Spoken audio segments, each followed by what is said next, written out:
আসসালামু আলাইকুম এভরিওয়ান, সবাই কেমন আছেন? আশা রাখছি আপনারা সবাই ভালো আছেন। নেহারি আর নান রুটি খেতে খুব বেশি মজা। এটা আমরা বাঙালিরা সবসময় স্পাইসি খাবার খেতে খুব বেশি পছন্দ করি।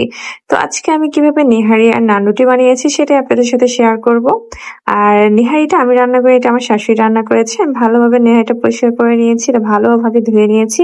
এটা আমরা মাংস যেমন করে রান্না করি তেমনি করে রান্না করতে হয়। আমরা জাস্ট এটার সাথে এক্সট্রা মুগ ডাল মিশিয়েছি, এতটুকুই। নেহারি রান্না করার জন্য এক্সট্রা কোনো মসলা লাগে না। এটাতে আমরা দিয়েছিলাম গরু মাংসর যে মশলাগুলো দিতে হয়, যেমন আদা বাটা, রসুন বাটা, আর গরম মশলা, হলুদ, মরিচ, পেঁয়াজ, তেল। আর এভাবে আমরা এক্সট্রা ভাবে মিশিয়েছিলাম হলো মুগ ডাল দেওয়ার কারণে এটা খেতে আরো বেশি, এটা স্বাদ দ্বিগুণ বেড়ে গিয়েছে। আর নামানোর আগে আমরা একটু গরু মাংসের মশলাটা মিশিয়ে আমরা নামিয়ে নিয়েছিলাম। তারপর আমি চলে গিয়েছিলাম নান রুটি বানানোর জন্য। এই প্রথম আমি আটা দিয়ে নান রুটি বানাবো। আমি খুব বেশি এক্সাইটেড ছিলাম, কারণ আমি কখনো আটা দিয়ে নান রুটি বানাইনি। এর আগে আমি ময়দা দিয়ে বানিয়েছি, মাশাআল্লাহ খুব বেশি সুন্দর হয়েছিল। তো আমি নিয়েছিলাম 3 কাপ ময়দা, আর দিয়েছিলাম 1.5 চামচের মতো ইস্ট, আর 1.5 চামচ আমি দিয়েছি অয়েল, আর দিয়েছিলাম আমি স্বাদ মতো লবণ।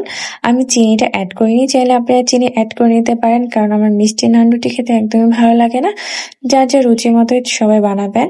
তো আমি ভালোভাবে সব উপকরণ ভালোভাবে মিশিয়ে নিয়েছি, যাতে কোনো দলা দলা পেকে না থাকে। ভালোভাবে ডলে মিশিয়ে নিয়েছি, আপনারা মিশিয়ে নেবেন। তারপর আমি হালকা কুসুম গরম পানি দিয়ে ভালোভাবে মেখে নিয়েছি। আপনি চাইলে ঠান্ডা পানি দিয়ে করতে পারেন, বাট এটা ইনস্ট্যান্ট ইস্ট কিনা আমার জানা নেই, এই জন্য আমি কুসুম গরম পানি দিয়ে দিয়েছি, আর আমি কোনো রিস্ক নিতে চাই না। ভালোভাবে মেখে আমি রেস্টের জন্য রেখে দিব 1.5 থেকে 2 ঘন্টা। আর যতক্ষণ রেখে দেওয়া যায় রেস্টটা ততই ভালো হয়। ডোটা এত বেশি সফট হয়েছে, মানে কি বলবো, আপনারা দেখেই বুঝতে পারছেন। আর রুটিটাও মাশাআল্লাহ খুব বেশি সফট হয়েছে, কারণ ডোটা ভালোভাবে মথে নিলে রুটি সব থেকে বেশি ভালো হয়। আমি ভালোভাবে মথে নিয়েছি। তারপর লম্বাভাবে আমি গোল করে আমি শেপ করে কেটে নেব, যাতে প্রত্যেকটা রুটি সমান হয়। আর একটা ছোট বড় রুটি দেখতে একদমই ভালো লাগে না।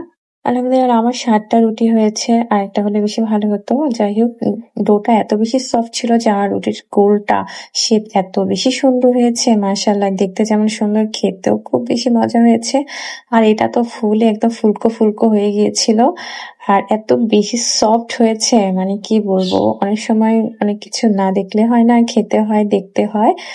আর আমি বুঝতে পারিনি যে আটা দিয়ে রুটিটা এত বেশি সফট হবে আর এত সুন্দর হবে। রুটিগুলো ভাজা হয়ে গেলে আমি কেটে শেপ করে নিয়েছি আপনাদের দেখানোর জন্য যে রুটিটা কতটাই সফট হয়েছে আর কতটা সুন্দর হয়েছে। তারপর আমরা নেহারি দিয়ে সবাই মিলে খেয়েছি।